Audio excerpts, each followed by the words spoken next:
Good evening, friends, and welcome to another edition of Crime Time with DutyRon and Ed Wallace. We are retired New York City police detectives and 9/11 World Trade Center first responders. If you like all things true crime related from a police detective's perspective, hit that subscribe button, hit the notification bell so you'll get all things DutyRon and my partner over here, Ed Wallace, when we go live or upload another video. Tonight on Forensic Friday, we have a fantastic guests here for you. And I know a lot of you guys have been waiting for this. We're gonna discuss Rex Heuermann, the Gilgo 4, the forensic recovery, analysis, and ID of loyal serial killers victims. Ed, I know you've been chomping at the bit, ready to do this for a while, and we got our team together. Some of our friends who have visited with us in the past. They want to tell a little bit about what's going to go on tonight for the audience, Ed? Sure. We have some of our previous guests, some forensic heavy hitters, if you will. We have our forensic anthropology, Dr. Murray Marks is with us. He was my professor at the University of Tennessee's Body Farm when I went through the school on human remains recovery. What the shirt says, yeah, Human Remains Recovery School. And then we have with us Dr. Larry Dalburn, our forensic odontologist. We'll talk about identifying people through dental. And then we have our DNA guru, Dr. Colleen Fitzpatrick. And, you know, all three have been on the show before. You've all seen them. You all love them. I'm happy to have them back again to go over this important area of forensic identification and how we do things in a step-by-step manner. So not necessarily specific to whether it's Gilgo Beach and recovering human remains there, or it could be a 9/11 as we're approaching the anniversary of the 9/11 attacks and how we do things with mass fatality identification and recovery and so forth. It's pretty similar, but we're going to talk about each discipline here and how we do it. You know, Ed, now that you mentioned September 11th is this Monday, as we know, 22 years have passed, right? They did just identify two victims, I believe it was just yesterday or the day before, some 22 years later. And that's fascinating in itself, and it's great for the victims' families. I know this firsthand because my cousin Ralph Locard, a local 3 electrician working in the World Trade Center, was pulverized in that building. We had nothing. We had nothing back from him. No remains recovered until sometime later, and he was identified through the office of the chief medical examiners in New York City. And I'm thankful for the work that guys like Dr. Larry Dobrin does, and Barbara Butcher and all the team there, everybody behind that. Many people don't know that a little more than half the victims have been identified by the medical examiners here in New York City. Yeah. We have all these human remains carefully preserved at the 9/11 museum, where the anthropology section has a laboratory, and it's being held there. And every time a new protocol or new procedure to extract genetic materials is validated, we pull out all these body parts and try to extract the genetic material so that we can get an identification and notify the loved ones of that. So I want to play a little piece here. It's pertaining to the Gilgo Beach case, because we're going to be talking about the recovery of the remains of all 11 of the Long Island serial killer, not just the Gilgo 4. Every set of remains that was recovered along Ocean Parkway and in various other locations right here at Hempstead Lake State Park, and places like Manorville out in Long Island, they were all skeletalized remains. It wasn't a human body as we would think, right? You would think, oh, okay. But these were remains that were there for a long period of time. So Ed, I'm going to play this because I'm just chomping at the bit to get our guests in. So let me play this piece and we'll be right back to you guys, because this is going to give you guys a good setup of what we're going to be talking about. We are tired of theories. Now we need the truth.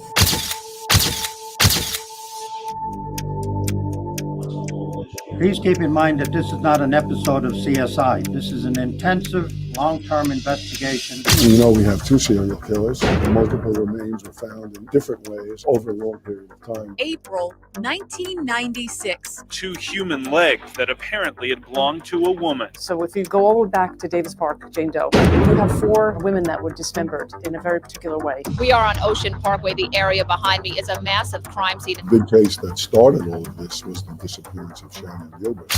Police say the remains were actually found by their canine unit. Who is this victim, and are there more remains? There may be even more bodies out there. So far, 4 have been found, and Suffolk police say this could be the work of one person. Canine searches, helicopter area searches, we involved the FBI. I don't want anybody to think that we have a Jack the Ripper running around Suffolk County with blood dripping from a knife. We do believe that this item was handled by the suspect and did not belong to any of the victims. Shannon dials 911. It's a very compelling, dramatic tape. She was on the phone for 20 minutes. Those tapes are shocking. Why has the department not released those to the media or to the public? So I want to be clear on that because I know there's been a lot of speculation. I will not stop this fight until we find this killer. We're looking at that we could have a serial killer. This may be a cold case for some time. It's unreal, and I'm just not.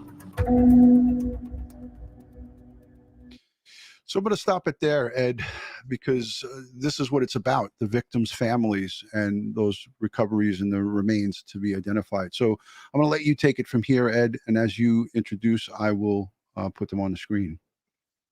Okay, as I said earlier, so joining us, we have 3 great forensic professionals representing forensic anthropology, Dr. Murray Marks, representing forensic odontology, Dr. Larry Dahlgren, and representing DNA, if you will, in general, and specifically, we're talking about as well as forensic genealogy, Dr. Colleen Fitzpatrick.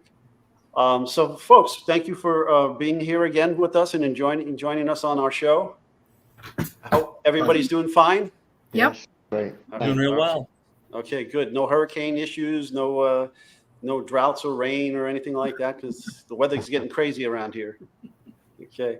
Well, that said, now I've worked as a crime scene investigator. I've worked my share of searching for missing people, going out into the fields and doing work like this, where we'd be called out and we'd coordinate a line search in areas that we're looking for the remains, for human remains or decedents. And sometimes, depending on what was found prior to our initial call, we'd have the forensic anthropologist with us out there just in case we came across something. And then at that point, we'll start doing our search. And if we come across something, we'll do our basic documentation, call the forensic anthropologist in, and we really let the anthropologist take over at that point and guide us through search and collection and recovery and documentation. So Murray, why don't you start off with how you would work out in the field with a bunch of crime scene investigators like myself and coordinate this? All right. Thank you, DutyRon, and thank you, Ed, for allowing me to participate in your program. It's always a pleasure to be an advocate for the victim and the families and so forth. Good to see Larry and Colleen again. The forensic anthropologist is kind of a rare breed. There's not a lot of us to go around. It'd be wonderful if there was one for every medical examiner's office. There isn't. We're really privileged to be able to help with this means of identification and the search and recovery component. Obviously, our success is based on having a good team there that knows what that scene's like and is very accommodating to anything that we can provide as far as direction. The forensic anthropologist serves as a beginning for the whole autopsy component. So we're there to kind of start the whole process as far as that body as evidence. And of course, we're not there to really find things in the beginning, but working with a team, we go through a variety of things, kind of this search means. And as you mentioned, Ed, and as far as most individuals know, it's not a helter-skelter type of a thing. It's not haphazard, but we kind of go in, we know where things are, have been discovered or looked at initially. Things are left there, nothing is picked up. we want to map the whole area. We kind of want to get an idea about what might have happened as far as the deposition of the remains are concerned. So there's line searches, there's grid searches. Basically what happens is we want to go in and locate all these things with pin flags, kind of walk shoulder to shoulder, almost, depending upon, of course, the coverage, the terrain, how many remains have been found. In this particular case, of course, all skeletal remains. After a period of time, those things become scattered. And so pinpointing where they are becomes really a key ingredient for successfully trying to reconstruct that scene and try to minimize what's happened between the deposition of the body and our recovery methods. So again, the success of the forensic anthropologist really depends on the crime scene specialists that are there. And to that end, basically we want to go through, locate everything, put in a grid so that we can go back when we have to, whether that's to the medical examiner, whether that's to other death investigators, eventually to the courtroom, and reproduce that scene exactly how we were introduced to it and how those remains came out of it. So again, the things are mapped in there. We want to present everything to the medical examiner's office, exactly how we found it. Now, in this case, Murray, we found 4 sets of bodies, human remains, that were wrapped in duck hunting burlap. Okay, and that burlap was wrapped around the decedents, and then there were duct tape and there were belts used and other means of tying that burlap around these bodies. And then subsequent to those bodies being found, then we found various human remains, limbs strewn across a large area of these wetlands. So we have several different types of forensic anthropology things going on here. Obviously, you would treat the intact, wrapped human remains slightly differently than just uncovering a limb here, a limb there, and so forth. And so why don't you speak about the differences between recoveries and the documentation and the work you would do in the field, and then we'll bring it back into the lab. All right. Well, when you mention, giving me that information, that tells you that somebody needed to transfer those remains. So it wasn't like a body was, pitched out of a vehicle or drugged from some other place. They were prepared because they had to get them from one location to the next intact in a means of some type of concealment. And to that end, that really helps the medical examiner and the forensic anthropologist in the lab because everything's contained. And so, this prevents any type of commingling or things like that. So that type of preparation is really an aid for identification as far as teeth are concerned, as far as any type of skeletal remains being, lost or, scattered or things like that. That doesn't mean that, some canids couldn't come along, move things around. That's always a possibility. But to that end, having everything together, and then the intensity of that search, of course, helped discover these other remains that may or may not have belonged to that. Yes, yes. And the fact that these bodies went through multiple seasons, they were out there for years, okay, in a wetlands where the marsh, you have the ebb and flow of the tides, your high tides, your low tides. So sometimes the ground is wet, sometimes the ground is dry. And then you have, the natural critters that inhabit this location, both mammals, birds, sea life, whatever the case may be, that are in this area that could potentially feed on human remains and cause work for you as well. Right. Well, that gives the anthropologist an idea about maybe how long those remains have been there, as far as things like algal growth, the drying out, if there's any odor or things like that. But the multiple years means this stuff is going to be pretty much completely devoid of soft tissue. But the wrappings might provide a lot of information as far as some remnant etymological evidence. And then, of course, as Dr. Fitzpatrick can talk about the DNA component on a variety of tissues, not just the teeth, that, of course, Dr. Durbin is interested in. So, having that containment is real valuable, but the time element, and as far as decomposition is concerned, there's so many things to address here. So, right, and then the dismemberment. Okay, so we had dismembered body parts and limbs. Typically we would think there would be a tool involved in something to that effect, and that's another area that you have expertise in. Yeah, well, absolutely. Anytime the ends of those things, if there's been dismemberment, there can be a whole bunch of things as far as knife, saw, and a variety of other tools that can be looked at. So the delicate nature of looking at those damaged ends becomes real crucial. Besides the fact that if there's may possibly be a weapon there or a tool there. So all those things are, make these scenes very important. I mean, they have to be treated like, absolutely with kid gloves in order to get everything back to where it's supposed to be. Okay, so now you supervise the search, you supervise the documentation and the recovery at the scene. Now it's time to bring the wrap bodies and the body limbs that we discovered back to the morgue. And that's a whole nother set of work that you have to do now when we get back to the morgue. So why don't you walk us through that? Well, and again, it really depends on what the condition of those remains are. If they're dried out, then we can put them in maybe plastic, maybe some type of a body bag to contain them, to get them back if they're going to be opened up relatively quick. Anything damp, is very vulnerable to mold and other growths that we don't want on the remains at all. So if things are dry, they can, a lot of elements, because they're separated, can go in brown paper bags so that they can, if they have to, dry out very slowly, if that medical examiner isn't going to get to the remains immediately. But things are packaged up.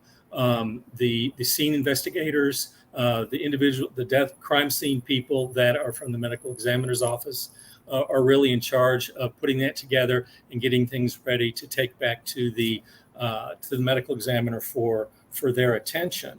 And then it is simply an unwrapping at that level. The anthropologist may or may not be involved at the initial exposure that the pathologist becomes involved with. But sooner or later, they're turned over to the anthropologist to kind of address, put things back together as far as biological profile and particularly trauma. Mm-hmm. Yeah, so you would determine if all the body parts are present or things are missing. Right, okay. Inventory. Yep. Right, and then you would look at the effects of exposure to the elements. Maybe there's some adipocia or maybe there's some mummification, depending on what we're talking about here. Yep. Now, I know firsthand in this case, the New York City Medical Examiner's Office was invited by the Suffolk County Medical Examiner's Office to participate because we had federal grants to help the law enforcement and medical examiner personnel throughout the state of New York with just such cases. So those bodies were actually transported to the New York City Medical Examiner's Office, where our anthropology team, led by Dr. Brad Adams, I think he was a former student of yours, if I'm not mistaken, and his people worked on it. Larry, did you have any involvement with that? It's hard to remember. I've been involved in so many cases for 46 years over at the medical examiner's office. I know I have been involved, but I don't remember exactly which case I did, but I remember the Gilgo Beach cases. Yeah. So needless to say, something that you brought up before, and you brought this up, Ed, about the seasons and how much these bodies go through over a period of time, especially when they're not taken care or found immediately. And it reminds me of a 9/11 situation where 10 years later, some dental remnants were found in the sewers in the vicinity of the World Trade Center. And I thought about it, and it was 10 years and 4 seasons each of those 10 years. So that was 40 seasons of different weather, winter, spring, summer, fall. So all those 40 seasons. And when I examined the segments of the jaws with their teeth, everything was the same as it was at the day those people perished, actually. So no decomp or no effects really for your dental that you saw when you did the examination after 10 years. Larry? Did we lose Larry? Okay. Yeah, he was Oh, frozen. he's back. He's back. He's back. I'm back. Okay. Okay. Yeah. All right. So no, Yeah. there were no signs of decomposition. Of course, the teeth are resistant to the normal environmental effects that destroy soft tissue and everything else. But the teeth and the enamel, which is the hardest substance in the body, remain intact, as well as the fillings and the different aspects of what was done to those teeth. So I found it very interesting, and I'm always amazed after so many years of finding situations like this, and in this case as well, that the remnants, the dental evidence, remains intact, and it's very interesting that we can do the comparisons then. Yeah. I might add one yeah, thing we've seen. The biggest heartache in working with forensic dentists that they have is, have all the teeth been recovered? I've seen so many of the forensic dentists, get the jaws out and look at all these empty sockets. Where are the teeth? And, Larry, I'm sure has experienced that as far as, well, if I just had all the teeth. And so one of the main things that you might remember, Ed, in that ERT training is be sure you collect everything. Because, we all need to be a forensic scientist so that we can get it in the hands of the proper expert. So, absolutely. And, of course, Dr. Marks will tell you that if you find the skull without the teeth, you still have the sockets and you have other evidence, which is dental evidence. When we can see the trabeculation forms of the bone that actually holds those teeth may be a factor. And they can actually even reproduce sometimes the root structures of teeth. There's just so many things that we do in forensic odontology. Well, Besides, there's a lot of overlap between you and forensic anthropology, especially if in the case of Murray's, if there were any kind of orthopedic surgery. If some kind of fractures and now they need to put titanium plates in and screws and so forth, just as the dentists doing work, filling cavities, implants, all of this is very similar and overlapping in that respects. Oh yeah, I mean it's all pattern matching, right? And if there's an orthopedic device, as the pathologist knows, as the dentist knows, and the anthropologist, I'll work together, eventually, a radiologist to look at these things and do all the matching. And, that's what the dentist does. That's their expertise, is looking at all these things and making that antemortem, postmortem comparison. And you can do the same thing with an appliance, like you say, Ron. Right. And so a lot of times we're dealing with these unidentified bodies, those plates and the dental work, a lot of these things have serial numbers on them. So then we can go in and trace search databases rather, looking for the sale of these items, these plates and the dental work and so forth, to see, who purchased them and then who installed on who, to help us further identify. Now, so we can leap from teeth to the pulp of the teeth, right? And then that brings in Dr. Colleen Fitzpatrick with the DNA. Yeah. Before we get into Dr. Colleen Fitzpatrick, which this is going to be fascinating, it's going to blow everybody away, because her talks, her conversations with us, and her education is just, it's just mind blowing. And I know everybody in the audience, everyone that's watching, close to 1,000 people here, are just fascinated by this forensic conversation. But I wanted to say thank you to the contributors. All of the contributions tonight by Super Chats and so forth are going to go to Dr. Colleen Fitzpatrick and her identifiersinternational.com. So I'm going to be making a donation on behalf of all of the members here at Crime Time with DutyRon, all of you cyber sleuths and great family members of this community. We're going to be making that donation. So Julie, thank you for your super sticker. Julie M., thank you for being a member for 4 months. She says, hello, DutyRon and Ed. Thank you for your great shows. You're very welcome. Bree Church, thank you for the $20 super chat. She says, this is so interesting. Jeff Litweiler, he is in Wyoming and he's dying to get us out there and enjoy the wilderness with him and his beautiful wife. He says, this is very educational. My goodness, great show. Ed's on point tonight. Is there any night that Ed's not on point? What a panel, DutyRon. This is why we love your channel. Well, guess what? This is why we love you guys, because without this audience, without this live interactive audience, we have nothing.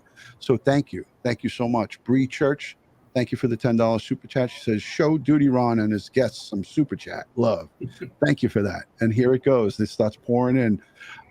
Thank you so much. Guys, I didn't want to interrupt the continuity of this, but we have to, you know, at least acknowledge our live audience. And at the end of this, if you guys don't mind, these three doctors will, if it's okay with them, take about 10 or 15 minutes.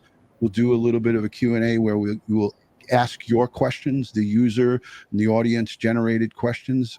Docs, I hope you guys don't mind. I put you guys out there, but we would love to do that because the audience is just, they've got a lot of great questions. So thank you everyone for the support. Ed, take it away. Okay, so Dr. Fitzpatrick, if you jump in and tell how your discipline, forensic discipline, can aid in the identification of these people. Well, you know, yeah, it goes really great with the other two guys here.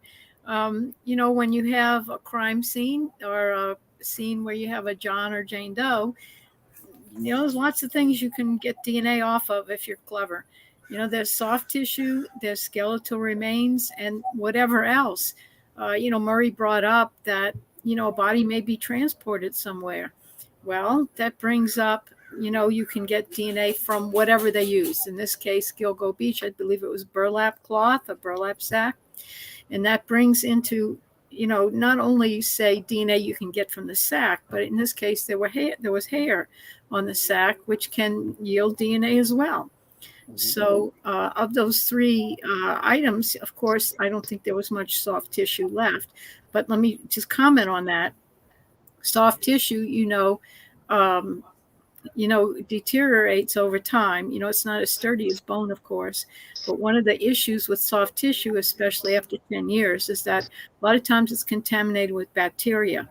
So you can get DNA out of it. You may get, you know, a lot of DNA, but you have to watch out because a lot of that could be bacterial DNA and doesn't apply to the person you're trying to identify.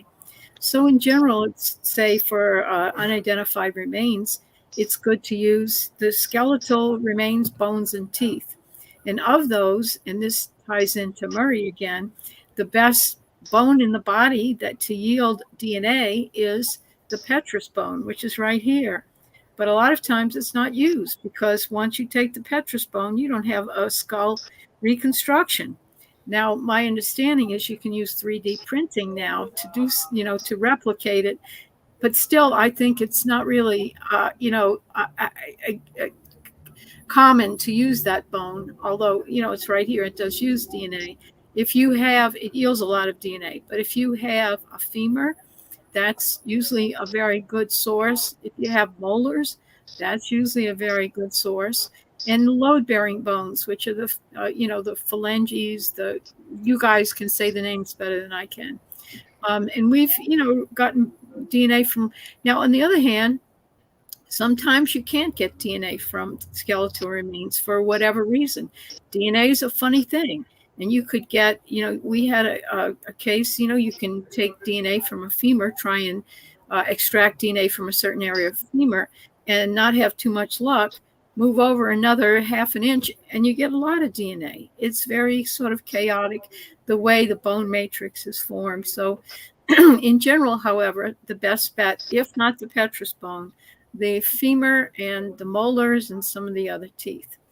Now, in this case, I don't know what they use. I would imagine the femur or the teeth if the bodies were relatively intact. And from that, you know, you can first try and get a STR profile for, you know, which is the legal form of identification. You will need that anyway. Even if you do genealogy, you have to go back and do the legal identification with the CODIS markers, comparing, say, a relative to the missing, to the body or some other element like a, you know, you might have a baby tooth. We've had that case where there was a missing person we thought we had identified, and the family had a baby tooth somewhere. Okay, we can get DNA from that and do a direct comparison with the SDRs. Now, in talking about the cloth, it's very interesting because if you want to transport a body, typically you have to touch it. And in this case, and if it's an item that you've had in your house, that could be secondary transfer between you and whatever you're carting around. So there could be, there's Locard's principle that says that, you know, you, you leave DNA behind and you take DNA with you. There's an exchange of, between the person and his environment. So in this case, Locard's principle really did the trick. You know, there's a burlap sack and there's, some hair on it, and that hair wasn't from the burlap, it was from secondary transfer. It's Locard's principle again. So that was actually good for us. You can get mitochondrial DNA. That's the what I've read, and I understand they did. You can get mitochondrial DNA from the hair, and okay, they compare it to the pizza of Mr. Rex, who has already been kind of categorized as a suspect. Now, mitochondrial DNA goes along the female line, and if you have a very rare haplogroup, you have certain population statistics that will give you probable cause that he can be arrested. If it's very general, maybe not, but in this case, it looked like it was. Now, I don't know. They could have done genealogy. I have no idea. I'm not in privy to that. But let's say in any case, if you have hair laying around, the hot item is you can get DNA from hair these days. And that was not known for quite some time because my understanding is mitochondrial DNA, people understood that.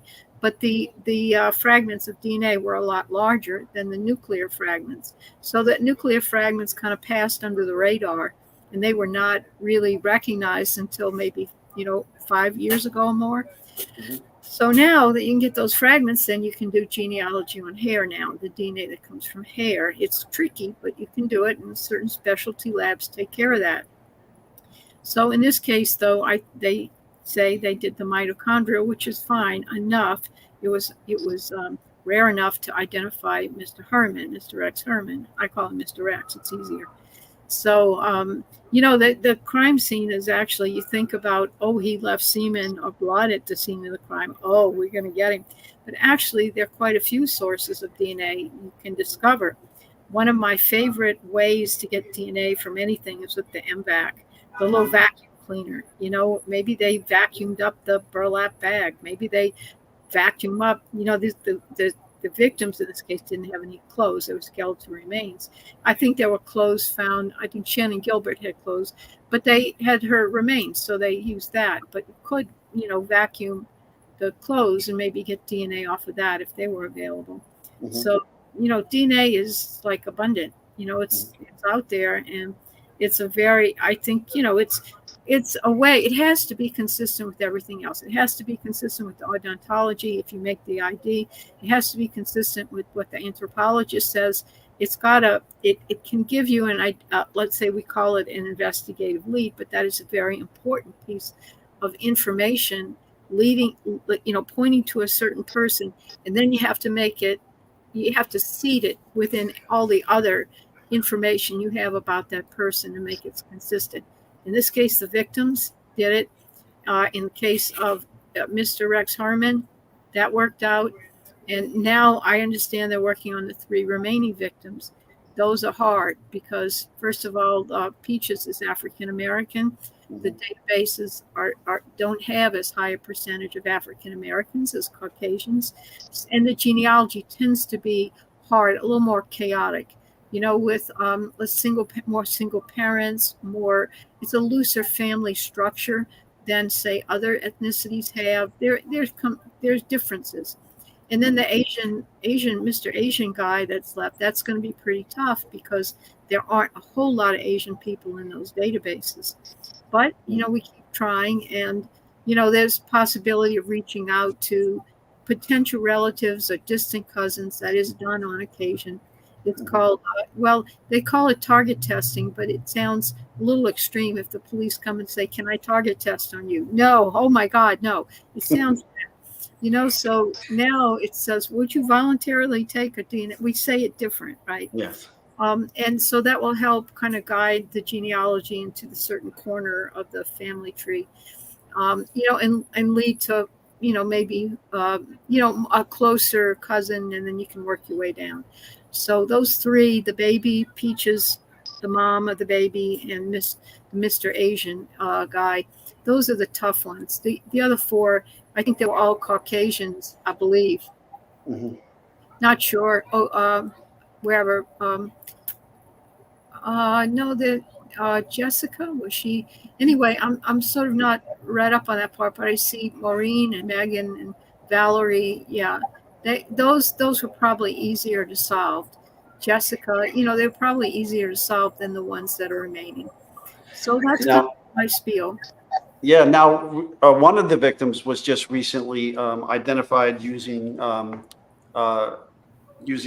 genetic genealogy DNA. So that was Ron. Remind me what lab did that? So that was Ortham Lab down in Texas. Yeah. So they did the identification on Regatta. So that was just recently. It happened last month. Karen Regatta, Jane Doe number 7, formerly known as Fire Island Jane Doe, and in 2020, I believe they also made identification of another Jane Doe number 6, which is Valerie Mack. So, and I don't know if I don't think that was Colleen, Dr. Fitzpatrick, was that lab in effect in 2020, or are they just newly started up? No, I think they were around since about 2018. They were one of the early labs to get founded. No, they've been around for a few years. Now, Colleen, they also the Suffolk County Task Force use discarded DNA samples from the trash can, and several of the hairs that were found on the body were mitochondrial linked to the wife in that case. So that I found that quite interesting. Again, it goes to the Locard's exchange principle. She's sharing the same residence with her husband, and on the burlap, on the tape, and on the burlap bag, they found the wife's hair. So that's interesting in itself. I would like to jump back now to Larry, and so we got the body back into the morgue, and everybody, all the forensic disciplines are there. We're coming up with a game plan on how we're going to each do our little thing on to help try to extract evidence and identify these people. So, Larry, why don't you talk about how you do it back at the medical examiner's office? Yeah, well, the first thing we do, of course, and everything's been laid out. Dr. Marks, sifted through everything, so we know that it's a human, and we know that certain things are, been laid out for us, and now we can get to work. The first thing, of course, we do is examine the situation, make sure that if there are loose teeth, that they're in the right sockets. If they're missing, then they're missing. But again, we want to make sure everything is in order, because sometimes when you find teeth in the field, you don't know exactly if they fit into the skull, or again, if they're not even put into the skull, at least we can identify which teeth they are. And then we begin with digital x-rays of these teeth. And by doing that, of course, we have the radiographs and the charting, and then we're going ahead to do a comparison eventually. Once we have everything in order and everything we've examined, of course, the most important thing we look for when it comes to identification is the uniqueness and unique features, whether it's fillings, root structures, the anatomy, the morphology, the actual root structures. And of course, we look at the teeth, and as Dr. Fitzpatrick mentioned, when you're going to do DNA looking for it in a tooth, the pulp is the only area where you're going to find DNA. You're not going to find it in the enamel or in the dentin of the tooth. So we're going to be looking to see if that tooth had a root canal, and if it did, they've actually removed the pulp, so you're not going to get DNA from that pulp chamber. So that's an interesting feature that people don't realize. So maybe there's some advantage or disadvantage for getting a root canal, because it's going to make somebody harder to identify. But The dreaded root canal. the dreaded root canal, correct. But it is interesting, and I think you think that sometimes when we go into those pulp chambers, and I had an interesting murder case with that, with a deciduous baby tooth. It was a central, which is a front tooth. And so I proceeded to do like a root canal section on the tooth, opening up the tooth and looking for DNA. The tooth was missing for about 2 years and discovered. And when I opened that tooth, I thought from the x-ray that there would be a plentiful amount of tissue in there, necrotic tissue, which is, dead tissue.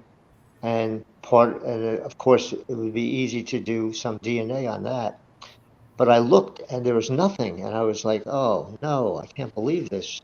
But then I decided, well, let me scrape the inside of the canal. And I used something we call a broach. It's a type of file in a root canal. And by scraping the inside of that pulp chamber, and I turned it to the DNA lab, and lo and behold, they found tons of DNA just from that brooch that I sent. So, you never give up. And again, this just shows what's the importance of having the three of us on, because we all help each other. And if without the adjunct individuals here tonight, I can't do my work necessarily. So, together we can, accomplish just about anything as far as identification goes. Yeah. So once absolutely. we have, so once, again, we have the modalities of, identification, and, obviously it's fingerprinting and it's DNA and it's dental. But again, if we don't have our anthropologists to get us in, in order to get the right components together, we're in trouble right from the get-go. So Right. it's a wonderful team effort. There's no doubt. And so with the DNA, we have to search the missing person databases and start searching there and looking in there. In addition, now when Larry's done in the way we did it back in our medical exams with mass fatality, when Larry's done and the anthropology is done and the DNA, I'm going to look at the fingers. Okay, so I have to look at the presentation of the skin. Okay, what am I dealing with? Is there any ridge detail here? Is there adiposia, which is the grave wax?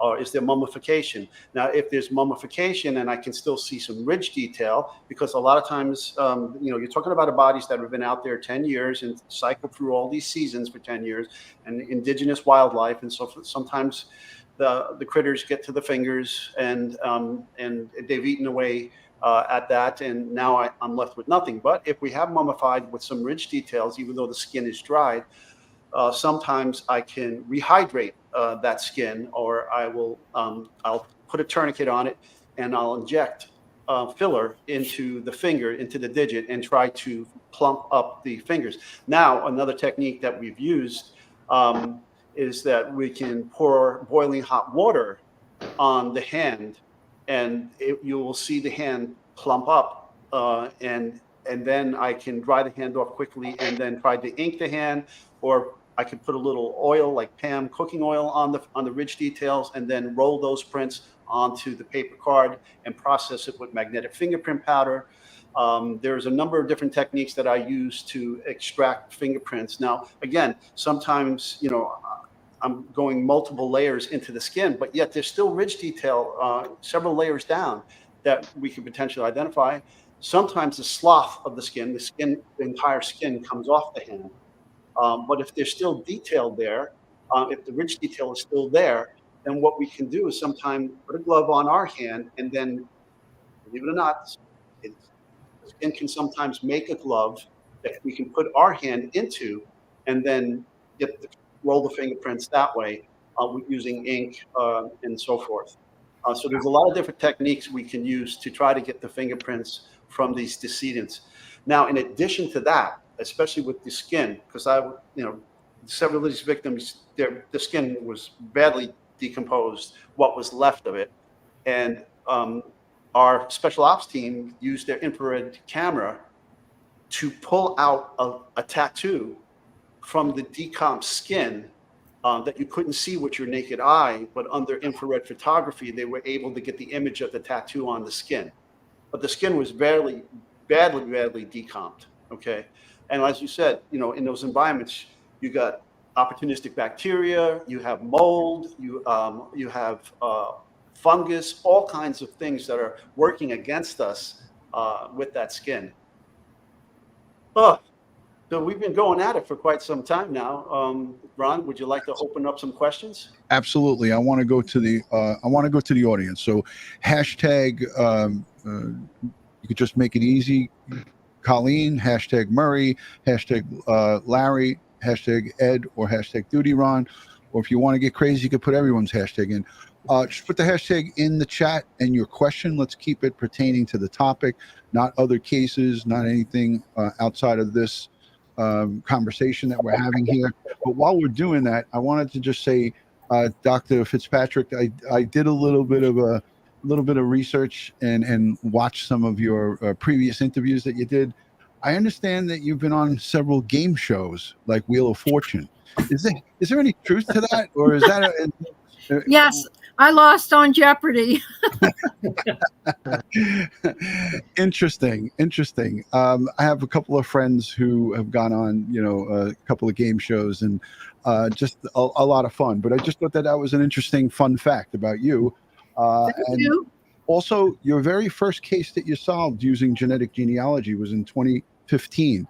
Do you want to just let the audience know a little bit about that, and I'll just start looking at the questions in the chat? Yeah, please. It was the Phoenix Canal murders. I happened to be in Phoenix for the ISHI conference, and I made an appointment to see the Phoenix Police Department to tell them about my idea of using genealogy to solve their cases.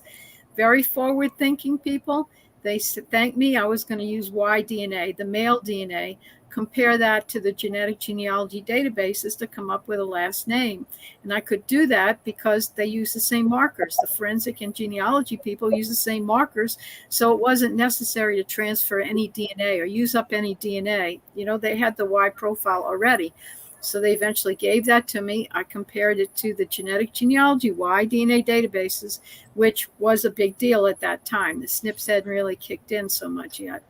And I came up with 6 matches to the name Miller. I gave that to them, and that narrowed down the suspects from 2,000 to 5. This was almost a 25-year-old case. And I have to say, I really credit them for believing this, because like this was other detectives that told me this was snake oil. How could you get a name out of DNA? I said, well, okay. Yeah. So it worked. And Brian Patrick Miller was on trial like a month or two ago for the murders of Angela Brasso and Melanie Burness in the 90s. He got the death penalty. Wow. So end of story. That was the first case solved using genetic genealogy in 2015. And the rest is history, as they say. It's a great story, and I think everybody really enjoyed hearing that. I also wrote one of your quotes that you said while you were being interviewed, and I thought it was great. You said, "I'm a citizen of the world." So when you go around, because you do a lot of stuff internationally, with your work, and I love that quote, and I wrote it and I bolded it so I can say it here tonight. Thank you. I love that. You say that you reach out to people and you just hope and pray that somebody can speak English, that you get on the other end of that phone, right? Yeah. Well, usually I'm pretty lucky, but now you have Google Translate. So I got, in Serbo-Croatian, I can say, hello, how are you? Yes, I'm calling from the United States. Serbo, so it works. Well, it also helps that you speak 5 different languages or more, right? So, that helps tremendously. All right, here's the first question I picked out from Christy Doval. She says, hashtag the jawbone. Why is that the best place? Ed, who do you think we should give this one to? Well, Murray, or since Dr. Fitzpatrick brought it up, either. I don't know. Murray, you can say something. I don't know the answer exactly, except that it is. Well, actually, the petrous is inside, going to the to where the mandible is. It's a very protected area. I know that in Europe, They are really fond of that petrous portion, as you talked about, Colleen. So it's really not jawbone proper as it is inside the skull, closely associated with it. All right, there we go. We got another one here. Hold on, let's bring it up. Hashtag everyone. Oh, what happened? I got it right there. Yeah, what are you doing? Okay. Why would the medical examiner be called to Rex's storage unit? That's a good question. So the investigators that went there must have saw something that says, oh, it's time to call the medical examiner's office. What that is, we don't know because we don't have privy to the investigation. I can't elaborate any more than that. Yeah, Anybody else? There you go. This is for Larry. Yeah, this is for Larry. And I think, Ed, you're spot on with that. You know, medical examiner's office, they don't usually just call them out to the scene. And I asked Barbara Butcher, I always call her doctor. She always corrects me. Don't call me a doctor. I was a PA. But she said that, you know, most medical examiner's offices won't just send someone out there just on a standby. So it may be for a pretty good reason. But here's a question for Dr. Larry. Honey 2800 says the dental inside the tooth. And I think she, yeah, the dentin inside the tooth. Right. Remains viable for extraction a little longer than the other soft tissues because it's surrounded by the enamel of the tooth. Is that correct? Well, sure. The enamel is a great protective of the dentin and the pulp. And that's why you can get DNA out of the tooth. In particular, if you have both of them, the dentin is more of a consistency of bone. Enamel, of course, is the hardest substance in the body, and it certainly is harder than bone. So that does withstand not only environmental situations, but especially in fires and heat. Enamel can withstand 1800 degrees Fahrenheit before it would explode. That's a pretty hot situation. So the dentin does get protected, but the dentin doesn't have the vitality or the tissue that can be utilized for DNA because it, again, is more like the consistency of bone. So dentin is protected, and by enamel, yeah, it certainly is. Larry, we got another question for you. So it says, hashtag Larry, can adults who have baby teeth in adulthood be researched because of no roots? Why wouldn't they have roots? The roots may be resorbed to some degree, but they would also, there are situations where baby teeth, if they remain in the mouth and somewhat become like the permanent tooth, the roots may not resorb at all, and they can, stay in the mouth as long as the person is alive. So, again, it's the same type of situation. And the pulp may even remain vital in this deciduous tooth as long as those roots remain vital. So that can be a consistency. Of course, it is a good identifier situation for us when we see, I just had a few adults in the office recently, in my private office, and one or two of them had still certain baby teeth left in the mouth. And of course, that's unusual. And of course, it's a unique feature. And again, it helps us with identification. Good. So Judy writes, anybody, can you tell immediately if the victim was murdered where found? Okay, and how can you tell that with the skeletal remains? Now, I'll answer the first part. If there is an intact body, some of the things we look for is we're going to look for lividity, and we're going to see where the blood pools based on gravity. If that, and over time, when blood pools based on gravity, it'll harden and it'll get fixed. And if that lividity doesn't match the position that we find the body in, it may be suggestive that the body was murdered someplace else and it stayed there a while to that lividity set and then moved to this location where we're finding it now. As for the skeletal remains, I'll let Dr. Marks handle that. Well, bone keeps a memory of everything that happens to it. Soft tissue has a very poor post-mortem longevity. Think about that. It starts to decompose almost immediately. Within 24 hours, things have changed so much, but bone isn't going to change.